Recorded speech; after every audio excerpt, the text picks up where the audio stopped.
guys. Hope you all are doing well this morning. Today is Saturday, and yes, I know the day. Today is Saturday, October 8th. And this morning in our devotional, it says the accountable life. So let's dig right in and see what God's Word says about accountability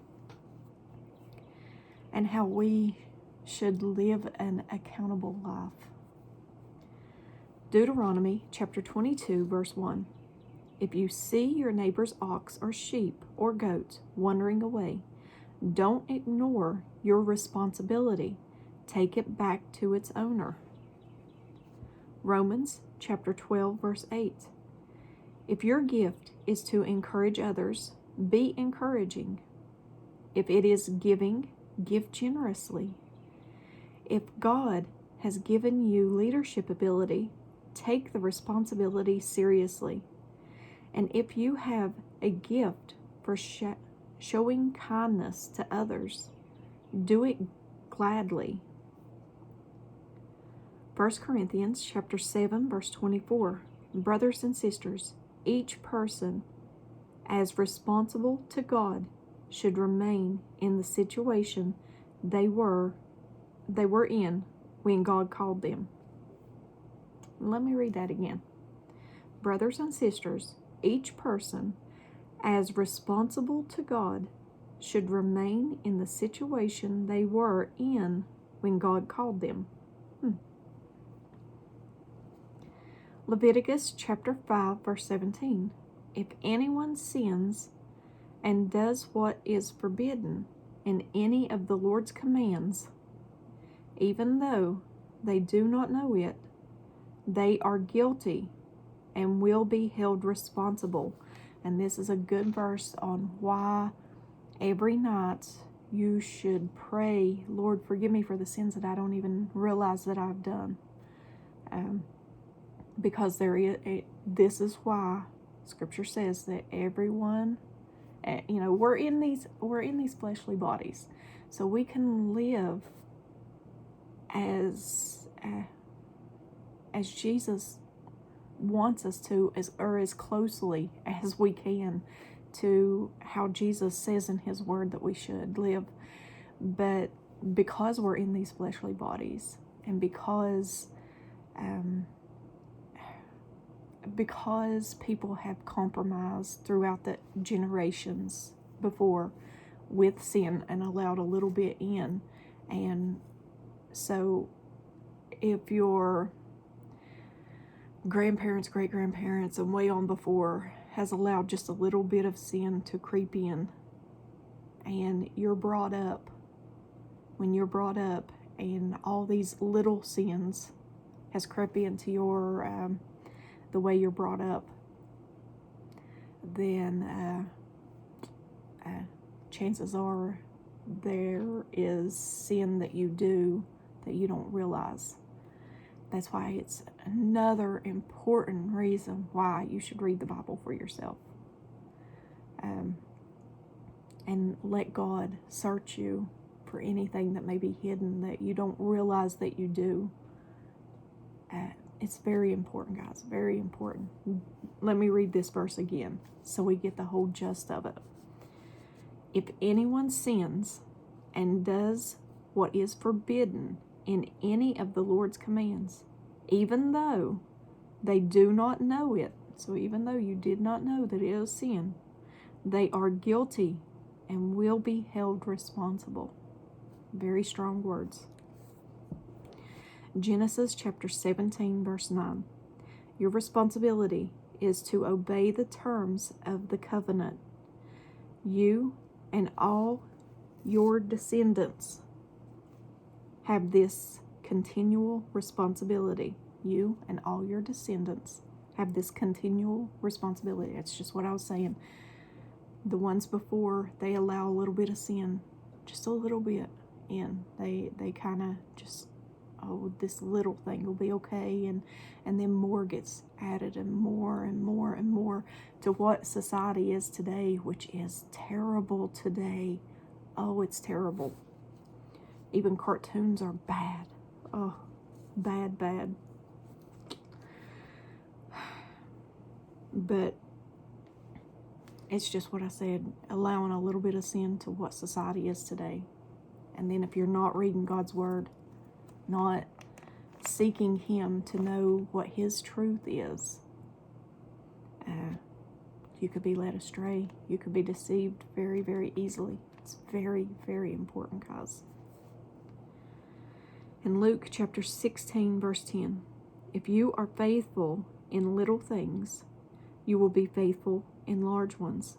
But if you are dishonest in little things, you won't be honest with greater responsibilities. And at the bottom, we often hear about the many rights that people have. There are even commissions for women and children's rights. As stewards, the Lord gave us privileges to enjoy, but He also gave us responsibilities to fulfill. You are fortunate to have Bibles in different languages, but you have the responsibility to read and live it. And I'm going to stop right there for just a second. I hear a lot of people say, well, I've heard reading the Bible is a work. I've heard people say, well, if you think about it, the people in the Old Testament times and back in Jesus' time and stuff, they didn't have Bibles.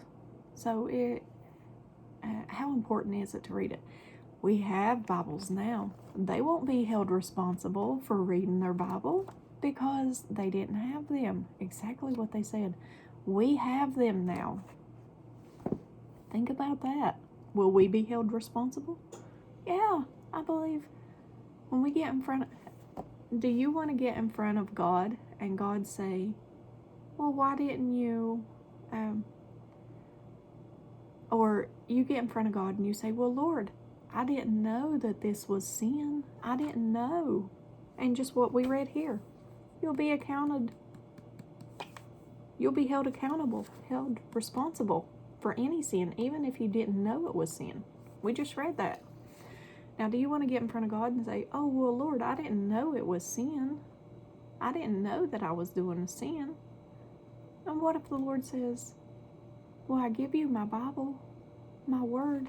I give you my word. Why didn't you look it up? Why didn't you read it? See, I think we'll be held responsible for even the things that some people think is a work. We'll be held responsible. Okay, you are fortunate to have Bibles in different languages, but you have the responsibility to read and live it. You have a responsibility toward His creation, your family, your church, the people who cross your path, and your destiny. Don't just rely on your rights. Be responsible.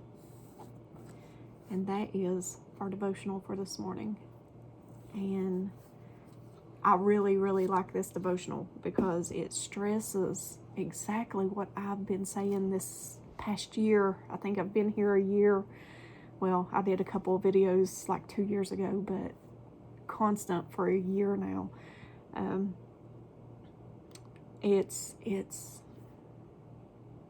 I try to stress how important it is to read your Bible, how important it is to know what Jesus's commands are.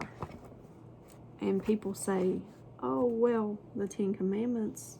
I've heard people say the 10 Commandments are Old Testament and under the Old Covenant, so we don't have to go by it.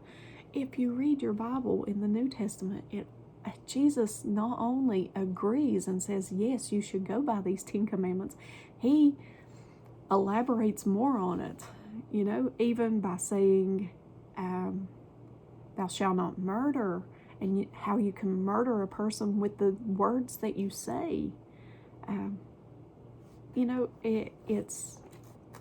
Yes, we should still go by the 10 Commandments. And not only that, there's commandments of Christ. There are commandments of Christ. So, lots of commandments for Christ. I couldn't tell you the exact number, but I know Pete knows the exact number. But there are lots of commandments of Christ, the commandments of Christ. So we need to read God's word so that when we get to heaven in front of God, we will be without excuse. We can't say, oh, well, I didn't know. Because it's all, everything is right here. Right here in His word. You have the responsibility to read it. And He will hold you accountable for it. Just as we read. Even the things that you do that you didn't realize. That's why it's so important to pray, Lord, if I've done anything to offend you today and didn't realize it, please forgive me. Very important. But I love you guys. I didn't mean to keep you all this long, 11 minutes. But I love you guys, and I hope you have a very, very, very blessed Saturday until we meet in the clouds with Jesus, which I look forward to happening any day now. Love you guys.